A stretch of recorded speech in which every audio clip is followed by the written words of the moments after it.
ବାହାରେ ବୁଲିବା ପାଇଁ ଯାଉଛୁ।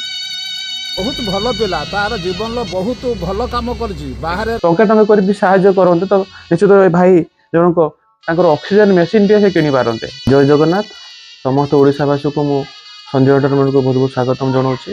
ତ ମୁଁ ଆଜି ଆସି ପହଞ୍ଚିଛି ବାହାନଗା ବ୍ଲକ ନୂଆପୁର ଗାଁରେ ପହଞ୍ଚିଛି। ତ ଆଜି ଗୋଟେ ଆପଣମାନଙ୍କୁ ଗୋଟେ ମୁଁ ଦୁଃଖଦ ଘଟଣା ଜଣାଇବା ପାଇଁ ଚାହୁଁଛି। ତ ଏଇ ନୂଆପୁର ଗାଁରେ ଜଣେ ଭାଇ ଯିଏକି ତାଙ୍କ ନାଁ ହରେନ୍ଦ୍ର ମଲ୍ଲିକ, ଯିଏକି ଦୀର୍ଘ 7 ବର୍ଷ ଧରି ଶଯ୍ୟାଶାୟୀ ହେଇକି ପଡ଼ିଛନ୍ତି। ତାଙ୍କୁ ସିଲିକୋସିସ୍ ରୋଗ ରହିଛି, ଯିଏକି ଗୁଜୁରାଟରେ ସେ କାର୍ଯ୍ୟ କରୁଥିଲେ, ପଥର ମୂର୍ତ୍ତି କାମ କରୁଥିଲେ। ସେ କାର୍ଯ୍ୟ କରି ନିଜ ପରିବାରକୁ ସେ ପୋଷୁଥିଲେ। ଯେଉଁ କାର୍ଯ୍ୟ ସେ କରୁଥିଲେ ସେ କାର୍ଯ୍ୟ ହିଁ ତାଙ୍କ ଜୀବନ ପ୍ରତି ବିପଦ ସୃଷ୍ଟି କରିଛି। ଦୀର୍ଘ 7 ବର୍ଷ ଧରି ସେ ଏହି ରୋଗର ପୀଡ଼ିତ ହୋଇ ଘରେ ପଡ଼ିକି ରହିଛନ୍ତି। ତାଙ୍କ ଘରେ ତାଙ୍କର ପିତାମାତା ବୟସ ହେଇଗଲାଣି। ତ ସେମାନଙ୍କର ଦୁଃଖ କହିଲେ ନ ସରେ। ତ ସେମାନେ ଯେଉଁ ପରିଣତ ବୟସରେ ପୁଅ ସେମାନଙ୍କର ସେବା କରିବା କଥା, ତ ସେଇ ପରିଣତ ବୟସରେ ସେମାନେ ପୁଅର ସେବା କରୁଛନ୍ତି, ଯାହାକି ଦେଖିଲେ ବହୁତ ଦୁଃଖ ଲାଗିବ।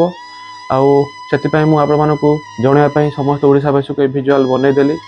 ବହୁତ ଦୁଃଖ ଲାଗିଲା ମୁଁ ଯେତେବେଳେ ରିପୋର୍ଟ ପାଇଲି, ଭାଇ ଜଣକ ଖବର କଲେ ତାଙ୍କର ବୟସ ମାତ୍ର 33 ବର୍ଷ। ଯେଉଁ ବୟସରେ ସେ ବାହାରେ ବୁଲିବା କଥା, ସାଙ୍ଗସାଥି ସହିତ ଖେଳିବା କଥା, ସେ ବୟସରେ ସେ ଶଯ୍ୟାଶାୟୀ ହେଇକି ପଡ଼ିଛନ୍ତି।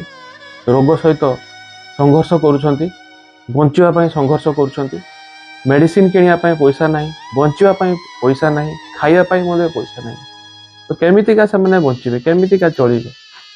ତେଣୁ ଆପଣମାନେ ବିଚାର କରନ୍ତୁ। ଯଦି ଆପଣମାନେ এই ଭାଇଙ୍କୁ କିଛି କିଛି ଆର୍ଥିକ ସହାୟତା ଦିଅନ୍ତି ତ ନିଶ୍ଚିତ ରୂପେ ଭାଇଙ୍କର ଯେଉଁ ବର୍ତ୍ତମାନ ତାଙ୍କର ଯେଉଁ ରହିଛି ଏଇଠି ଅକ୍ସିଜେନ ମେସିନ୍ ରହିଛି, ସେ ଅକ୍ସିଜେନ ମେସିନ୍ର ଦାମ ରହୁଛି ବର୍ତ୍ତମାନ 45,000 ରୁ 50,000 ଟଙ୍କା ରହୁଛି, ଯାହାକି ତାଙ୍କର ମା କହିବାର କଥା। ସେ ପୁଅ ପିଛାରେ 16 ଲକ୍ଷ ଟଙ୍କା ଖର୍ଚ୍ଚ କରିସାରିଛନ୍ତି, ଜମି ବାଡ଼ି ବି ବିକ୍ରି କରିସାରିଛନ୍ତି। ସବୁ ତାଙ୍କ ସେ ପୁରା ସର୍ବହରା ହେଇ ପଡ଼ିଛନ୍ତି। ତାଙ୍କ ପାଖରେ ଆଉ 1 ଟଙ୍କା ବି ନାହିଁ ବଞ୍ଚିବା ପାଇଁ। ତେଣୁ ଆପଣମାନଙ୍କୁ ମୁଁ ଏତିକି ଅନୁରୋଧ କରୁଛି, ଆପଣମାନେ ଯଦି ଟଙ୍କା ଟଙ୍କା କରି ବି ସାହାଯ୍ୟ କରନ୍ତେ ତ ନିଶ୍ଚିତ ଏ ଭାଇ ଜଣକ ତାଙ୍କର ଅକ୍ସିଜେନ ମେସିନଟିଏ ସେ କିଣିପାରନ୍ତେ।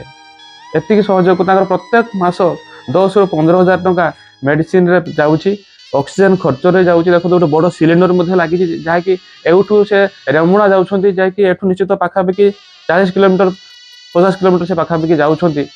ତାଙ୍କ ସେଟା ବି ମଧ୍ୟ ଖର୍ଚ୍ଚ ହେଉଛି, 2,500 ରୁ 3,000 ଟଙ୍କା ଖର୍ଚ୍ଚ ହେଇଯାଉଛି। ଆଉ ଏହାର ଦାମ ରହିଛି 45,000 ରୁ 50,000 ଟଙ୍କା। ତେଣୁ ଏଟାକୁ ଭଡ଼ାରେ ସେ ଆଣିଛନ୍ତି, ଯାହାକୁ ମାସକୁ 5,000 ଟଙ୍କା ଦେଉଛନ୍ତି। ଆଉ ମେଡ଼ିସିନ ଖର୍ଚ୍ଚ, ପୁଣି ବାପା ମାଆଙ୍କର ଖର୍ଚ୍ଚ। ତ ନିଶ୍ଚିତ ରୂପେ ଭାରି ଦୁଃଖ ଲାଗିଲା এই ଘଟଣାଟି ମୁଁ ଆପଣମାନଙ୍କୁ ଜଣାଇଦେଲି। ତ ଆପଣମାନଙ୍କୁ ଏତିକି ମୁଁ ଅନୁରୋଧ କରୁଛି, ଆପଣମାନେ ନିଶ୍ଚିତ ରୂପେ এই ପରିବାରକୁ ସାହାଯ୍ୟ କରନ୍ତୁ। এই ଭାଇଙ୍କୁ ଟିକେ ଦେଖନ୍ତୁ କେତେ ସେ ଶଯ୍ୟାଶାୟୀ ହେଇକି ପଡ଼ିଛନ୍ତି। 33 ବର୍ଷ, ମାତ୍ର 33 ବର୍ଷ ବୟସ, ଯିଏକି ପଥର ମୂର୍ତ୍ତି କରିକି ଜୀବନ୍ତ କରୁଥିଲେ, ମୂର୍ତ୍ତି ଗୁଡ଼ିକୁ ଜୀବନ୍ତ କରୁଥିଲେ, ସେ ନିଜେ ଆଜି ନିର୍ଜୀବ ଭଳିଆ ପଡ଼ିକି ରହିଛନ୍ତି। ଭାରି ଦୁଃଖ ଲାଗୁଛି। ନିଶ୍ଚିତ ରୂପେ ସମସ୍ତ ଓଡ଼ିଶାବାସୀକୁ ଏତିକି ଅନୁରୋଧ କରୁଛି, এই ବାପା ମାଆକୁ ଦେଖନ୍ତୁ ତାଙ୍କ ଆଖିରେ କେମିତିକା ଲୁହ ଝରୁଛି। ନିଜ ପୁଅକୁ ଯେତେବେଳେ ନିଜ ଆଖି ଆଗରେ ସେ ଦେଖୁଛନ୍ତି ପଡ଼ିକି ରହିଛି ପୁଅଟି, ସେ କେମିତିକା ଖାଇବେ, କେମିତିକା ବଞ୍ଚିବେ? ତାଙ୍କୁ ଦିନ ରାତି ହିଁ ଅନ୍ଧାର ଦେଖାଯାଉଛି। ନିଶ୍ଚିତ ରୂପେ ଆପଣମାନେ ବୁଝିପାରୁଥିବେ ସବୁ କଥା ମୁଁ ଆପଣମାନଙ୍କୁ କହୁଛି। ନିଶ୍ଚିତ ରୂପେ ଆପଣମାନେ এই ପିତାମାତାଙ୍କୁ ସାହାଯ୍ୟ କରନ୍ତୁ, ତାଙ୍କ ପୁଅଟି ଯେମିତି ଭଲ ହେଇଯାଉ, ଆଉ ଯେମିତିକା ଭଲ ହେଇ ନିଶ୍ଚିତ ପିତାମାତାଙ୍କର ସେବା ପୁଣି ସେ କରୁ, ଯେ ପରିଣତ ବୟସରେ ସେମାନେ ଭଲରେ କେମିତିକା ବସବାସ କରନ୍ତୁ। ଏତିକି ମୁଁ ଭଗବାନଙ୍କୁ ପ୍ରାର୍ଥନା କରୁଛି, ଆପଣମାନଙ୍କର ସହାୟତା ନିଶ୍ଚିତ ରହିବ। ଏତିକି ମୁଁ ଅନୁରୋଧ କରୁଛି, ସମସ୍ତେ ଟଙ୍କା ଟଙ୍କା ହେଲେ ସାହାଯ୍ୟ କରନ୍ତୁ, এই ପରିବାରକୁ ଏ ବିପଦରୁ ଉଦ୍ଧାର କରନ୍ତୁ। ଏତିକି ମୋ କଥା ରଖନ୍ତୁ ନିଶ୍ଚିତ। ବା ଆମର କଲେକ୍ଟର ସାର୍ ଯଦି ଦେଖୁଛନ୍ତି, ଆଉ ଏ ଗାଁର ଯଦି କୌଣସି ନେତାମାନେ ଦେଖୁଛନ୍ତି, ନିଶ୍ଚିତ ରୂପେ ଆସିକି ଭାଇକି ଟିକେ ସାହାଯ୍ୟ କରନ୍ତୁ। MLA ସାର୍ ବି ଦେଖୁଛନ୍ତି, ଯଦି ସେ ବି ସାହାଯ୍ୟ କରନ୍ତୁ। ସମସ୍ତଙ୍କୁ ଅନୁରୋଧ କରୁଛି, ଓଡ଼ିଶା ସରକାର ମଧ୍ୟ এই ବିପଦ ସମୟରେ এই ଭାଇଙ୍କ ପରିବାରକୁ ସାହାଯ୍ୟ କରନ୍ତୁ। ଭାଇଙ୍କୁ ଟିକେ ସମସ୍ତେ ଚାହାନ୍ତୁ, ନିଶ୍ଚିତ ରୂପେ ତାଙ୍କ ପିତାମାତାଙ୍କ ମୁହଁରେ ନିଶ୍ଚିତ ହସ ଫୁଟି ଆସିବ। ଏତିକି ମୁଁ ଅନୁରୋଧ କରୁଛି, ସମସ୍ତେ ଆସିକି ଟିକେ ସାହାଯ୍ୟ କରନ୍ତୁ এই ଭାଇଙ୍କୁ। ବହୁତ ଭଲ ପିଲା, ତାର ଜୀବନର ବହୁତ ଭଲ କାମ କରିଛି। ବାହାରେ ରହିକିରି ଆଜି ତାର ଏ ପରିସ୍ଥିତି ହେଇଛି। ସେ ଆଜି ମାନେ ପଥର ଗୁଣ୍ଡ ଖାଇକିରି ପଡ଼ିଛି। ଏତେ ଦୁଃଖ ଆଉ ଦୁର୍ଦିନ ଭିତରେ ରହିଛି, ତାକୁ ସହାୟତା କିଛି ଦେଉନାହାନ୍ତି। ନା BDO, ନା ସରପଞ୍ଚ, ନା MLA କେହି ଦେଉନାହାନ୍ତି। ୟାକୁ ସାହାଯ୍ୟ କରିବା ନିହାତି ଦରକାର ସରକାରଙ୍କ ତରଫରୁ। ଯେ ୟାଙ୍କୁ କିଛି ଗୋଟେ ସାହାଯ୍ୟ କଲେ ଆମ ଗାଁ ଲୋକ ବହୁତ ଉପକୃତ ଏବଂ ଖୁସି ରହିବୁ। 10 ବର୍ଷ ଧରିକି ମୁଁ ବର୍ଷେ ରହିଲିଣି। ତାପରେ ଯେଉଁଭଳି ପରିସ୍ଥିତିରେ ପଡ଼ିଛି, ବାପା ମୁଁ ଅକ୍ଷମ ପାରୁନାହିଁ। ସେଇଥିପାଇଁ ମୋର ସାହାଯ୍ୟ ଏପର୍ଯ୍ୟନ୍ତ କିଛି ପାଇଲି ନାହିଁ। ସବୁ ହସ୍ପିଟାଲ ଫେରି ଫେରି ନିରାଶ ହେଇକି ଘର ପାଖରେ ରହିଛି। ଏ ଅକ୍ସିଜେନ ଗୋଟେ ନିହାତି ଦରକାର। ଡକ୍ଟର କହିଲେ ଅକ୍ସିଜେନ ନହେଲେ ବିନା ଅକ୍ସିଜେନ ସେ ରହିପାରିବ ନାହିଁ। ତେଣୁକରି ମୁଁ ତୁମର ବିଶେଷ ଅନୁରୋଧ କରୁଛି, ଯାହା ଟିକେ ଦୟା କରିବେ ତାକୁ ଦୟା କରିବେ, କହିଲେ ମୋ ଛୁଆ ଉପକୃତ ହେବ। ମାସକୁ ସେ 7,000 10,000 ଟଙ୍କା ପଡ଼ୁଛି। ଅକ୍ସିଜେନ ସେ ନେଉଛି 5,000 ଭଡ଼ାରେ ଏବଂ 5,000 ମେଡ଼ିସିନ, 10,000 ଟଙ୍କା ମାସକୁ 20 ଭିତରେ ଖର୍ଚ୍ଚ ହେଉଛି। ଆମର ଗୁଜୁରାଟର କାମ କରେ, ପଥର ମୂର୍ତ୍ତି କାମ କରେ। ପଥର ମୂର୍ତ୍ତି କାମ କରିକି ଆଜି ଏଇ ପରିସ୍ଥିତି ତାର ହେଇଛି। ସବୁଆଡ଼କୁ ନେଇ ସବୁ ହସ୍ପିଟାଲ ମୁଁ ନେଇଛି, ସବୁ ପ୍ରାଇଭେଟ ନେଇ ଗଭର୍ଣ୍ଣମେଣ୍ଟ ନେଇ ନାସ୍ତି କରିଦେଲେ। ନାସ୍ତି କରିଦେଲାର କହିଲେ ତମର ଅକ୍ସିଜେନ ଦରକାର, ଧୂଆଁ ମେସିନ୍ ଦରକାର। ସାର୍ ମୁଁ କେଉଁଠୁ ଆଣିବି? ଆମେ ତ ଗରିବ ଲୋକ, ଖାଇନେ, ଆମେ ତ ପାଉନେ, ଖାଇତେ ପାଉନୁ, ଖଟିନେ ଖାଇବା ତାନେ ନାହିଁ, କେଉଁଠୁ ଆଣିନି?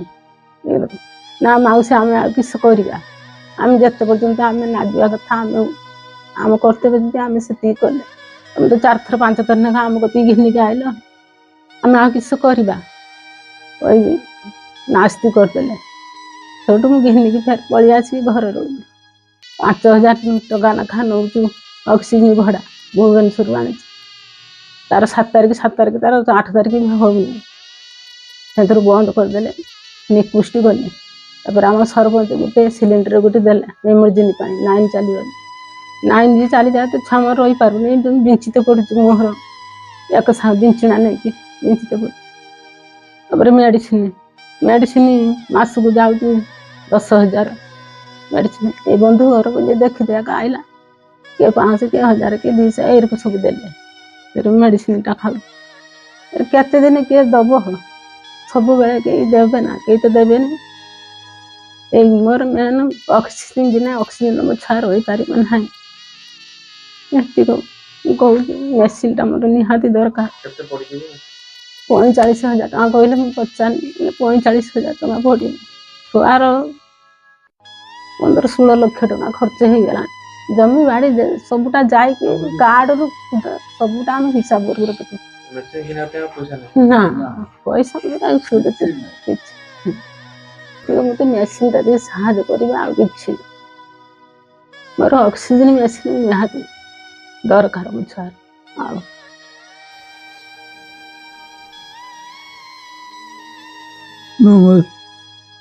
ନମସ୍କାର।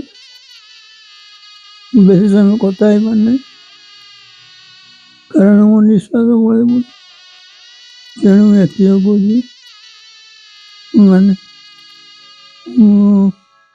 ଯେଉଁ ପରିସ୍ଥିତିରେ ଅଛି, ଯେଉଁ କଷ୍ଟ ଭୋଗୁଛି, ତେଣୁ ମୁଁ ବଞ୍ଚିବା ପାଇଁ ଆପଣଙ୍କ ଭଳିଆ ବାହାରେ ବୁଲିବା ପାଇଁ ଚାହୁଁଛି। ତେଣୁ ଆପଣଙ୍କ ଆଶୀର୍ବାଦ ନିହାତି ଦରକାର। ଆପଣଙ୍କ ଆଶୀର୍ବାଦ ମତେ ଭଲ କରିଦିଅନ୍ତୁ। ଆପଣଙ୍କ ସହାୟତା ନିହାତି ଦରକାର। ଆଉ ଏ ଅକ୍ସିଜେନଟା ମୋ ପାଇଁ ନିହାତି ଦରକାର, କାରଣ ଏ ଅକ୍ସିଜେନ ପାଇଁ ମୁଁ ବଞ୍ଚିପାରେ। ଜୟ ଜଗନ୍ନାଥ। ତ ସେ ବଞ୍ଚିବା ପାଇଁ ଚାହୁଁଛନ୍ତି, ନିଶ୍ଚିତ ସମସ୍ତେ ବଞ୍ଚିବା ପାଇଁ, ଯେଉଁମାନେ ଜୀବନ ପାଇଛନ୍ତି ସମସ୍ତଙ୍କର ଇଚ୍ଛା କେମିତି ମୁଁ ବଞ୍ଚିବି, ସଂସାରକୁ ଦେଖିବି, ଭଲସେ ଦେଖିବି, ଆଉ ପିତାମାତାଙ୍କର ସେବା କରିବି। ତ ଭାଇ ଜଣକ ଜାଣିନଥିଲେ ଯେ ଯେଉଁ କାମ ସେ କରୁଥିଲେ ସେଇ କାମ ହିଁ ତାଙ୍କର ଜୀବନ ପ୍ରତି ବିପଦ ସୃଷ୍ଟି ହେବ। ତ ନିଶ୍ଚିତ ଆପଣମାନେ ଦେଖନ୍ତୁ, ମୋ ଆଖି ଆଗରେ 33 ବର୍ଷ, ମାନେ ଯିଏକି ଦୁନିଆକୁ ଦେଖି ନାହାନ୍ତି ଠିକ୍ରେ, ସେ ଆଜି ଶଯ୍ୟାଶାୟୀ ହେଇକି ପଡ଼ିଛନ୍ତି। ବଞ୍ଚିବା ପାଇଁ ସେ ଆଜି ଆପଣମାନଙ୍କୁ ଭିକ୍ଷା ମାଗୁଛନ୍ତି। ତ ଓଡ଼ିଶାବାସୀ ନିଶ୍ଚିତ ରୂପେ ଏଭଳିଆ ଭାଇମାନଙ୍କୁ ସାହାଯ୍ୟ କରନ୍ତୁ, ଯିଏକି ମାନେ ଦୁନିଆ ଦେଖିବା ପୂର୍ବରୁ ଏମିତି ଶଯ୍ୟାଶାୟୀ ହେଇଯାଇଛନ୍ତି। ନିଶ୍ଚିତ ରୂପେ ମୋ କଥା ରଖନ୍ତୁ। ଭାଇ କିଛି ମାଗୁନାହାନ୍ତି, ସେ କେବଳ କହୁଛନ୍ତି ମୋତେ ଅକ୍ସିଜେନ ପାଇଁ ଗୋଟେ ମେସିନ୍ ପାଇଁ କିଛି ଖର୍ଚ୍ଚ ଦିଅନ୍ତୁ, ଯାହାକି ବର୍ତ୍ତମାନ ସେ କିଣିବା ତାଙ୍କ ପାଖେ ମାନେ ଅସମ୍ଭବ। ତେଣୁ ସମସ୍ତଙ୍କୁ ଅନୁରୋଧ ସମସ୍ତେ ସାହାଯ୍ୟ କରନ୍ତୁ, ଯାହାଫଳରେ କି ଭାଇ ଜଣକ ମେସିନ୍ ଟିକେ କିଣିପାରିବେ ଏବଂ ବଞ୍ଚିପାରିବେ କିଛି ଦିନ, ପିତାମାତାଙ୍କ କଥା ବୁଝିପାରିବେ ବା ଯାହା ବି ହଉ। ଯଦି ଭଲ ହେଇଯାଆନ୍ତି ଭଗବାନଙ୍କ କୃପାରୁ, ମହାପ୍ରଭୁଙ୍କ କୃପାରୁ ଆହୁରି ଭଲ କଥା। ସମସ୍ତେ ଭାଇଙ୍କ ପାଇଁ ଭଗବାନଙ୍କ ପ୍ରାର୍ଥନା କରନ୍ତୁ, ଭାଇ ଭଲ ହେଇଯାଆନ୍ତୁ। ନିଶ୍ଚୟ ସମସ୍ତେ ମୋ କଥା ରଖିବେ। ଜୟ ଜଗନ୍ନାଥ।